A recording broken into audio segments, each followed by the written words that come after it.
Alright, so this is my review on having a Android Mini versus Android with the newest operating system, KitKat, versus a new shiny iPhone 5S.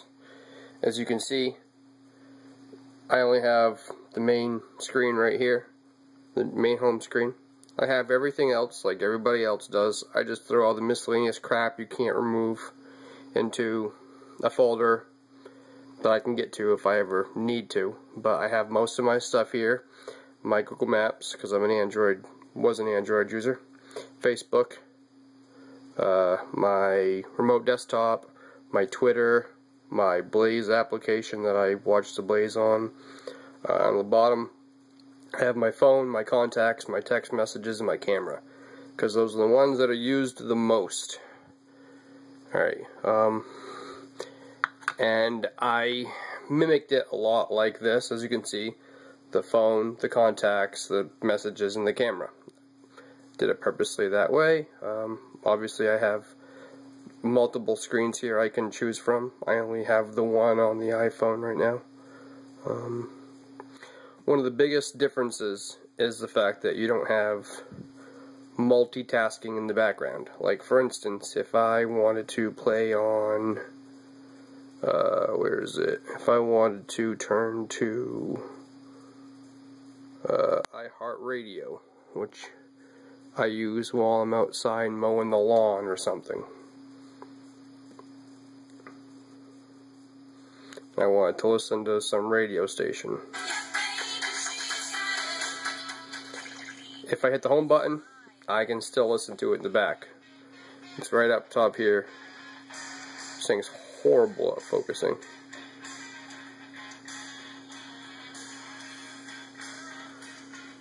Whatever. I have it right here that I can just scroll down. I can just scroll. There we go. It opens up. Alright. If I wanted to play something on this, however, though, say I wanted to open up my Blaze app and play the radio station. Let me see.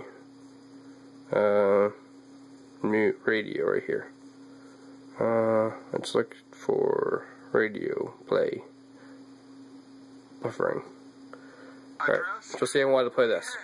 And the only button to push is obviously the home button, which is right here.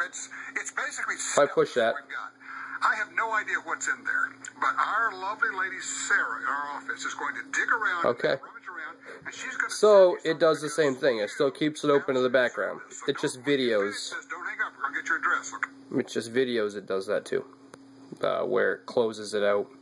But if I want to go here, the nice thing about this, and it is a pro for the iPhone, if I wanted to go to YouTube, say for instance I wanted to watch this.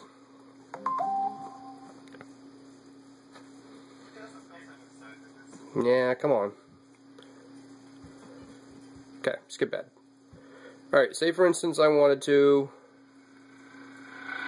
watch this, and then I wanted to text message in the meantime. I can't. It closes it out. Done. I can't do it. I would have to go back into, I'd have to go text and then go back into my YouTube app and play. And it would start and it would buffer, and it's just annoying as hell. Alright, nice thing about this, if I want to do that, I just click on Chrome. Alright, so same thing. I have a daughter, so we were watching Blue's Clues stuff. Don't hate. If you have a kid, you do the same thing. Alright, so we're watching YouTube right now. I push home. It resembles the same thing. But I open up this, I click this play button, and it continues the same way, and I can go about my business doing whatever I want to do, including Facebook.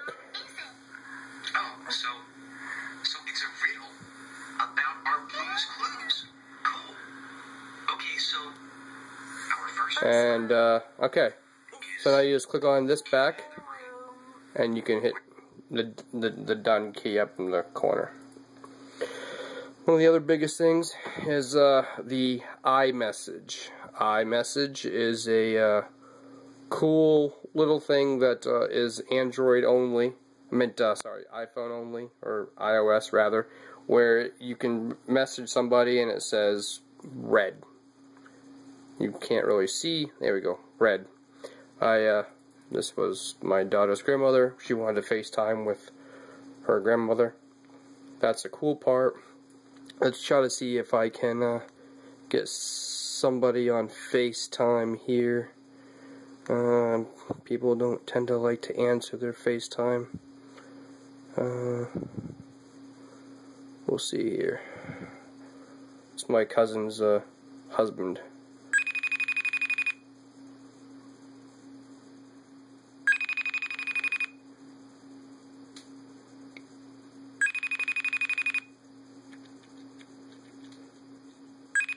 And yes, this is being recorded by an Android.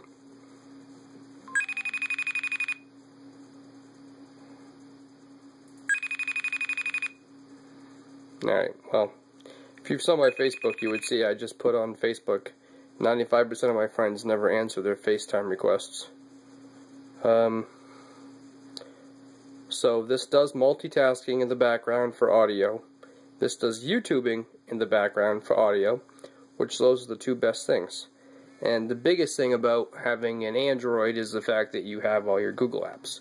Well, this one, Google makes apps for these too, obviously.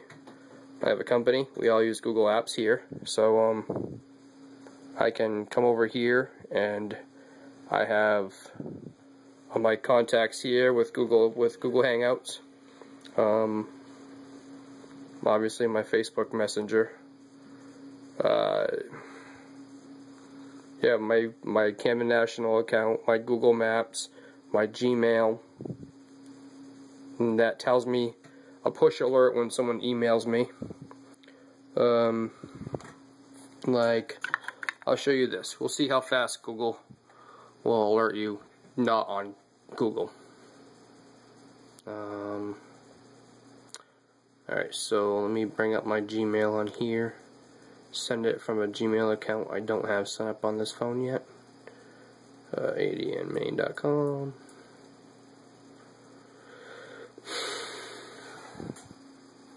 Alright, new email. To me. It's my other no, not JLo.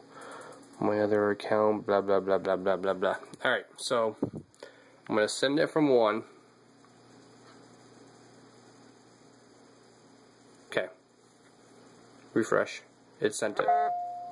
There it is. Right there on the wow, this camera is horrible. That's why we don't really use this for phones anymore. Alright, Gmail.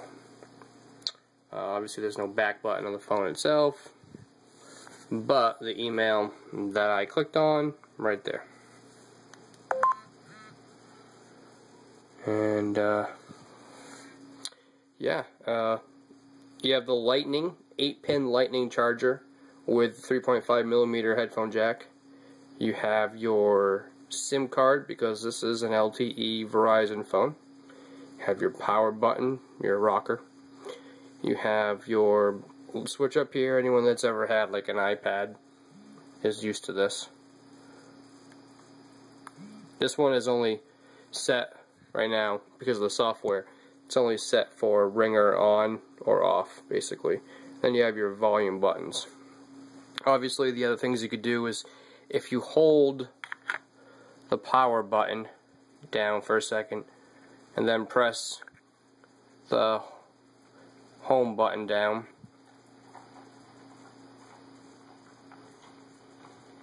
hold on, it's really hard to do this with one hand.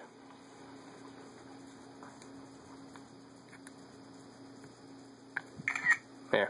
I guess it's a home button and then power button. Hold the home button down, then press power button.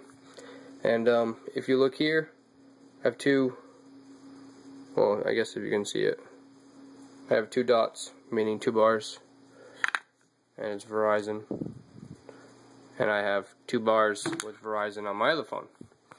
But most places I have higher bars with Verizon, and so far in my travels I have yet to have any reception issues accessing any data, whereas that's half the reason why I got rid of this phone. It's a good phone. I like it. It's the iPad, sorry, not iPad, but the Android Droid Mini, made by Motorola, which was at the time owned by Google. Now it's been sold out to Lenovo, actually. But this is an actual Google phone. That's why it's got the latest and greatest operating system that's been released. This is iOS 7 until in September. And I know a lot of people crap on it, but it's really nice to have, like, I can either put my code in, or this has the thumbprint scanner, so I can just hold my thumbprint to it, and it puts everything in for me.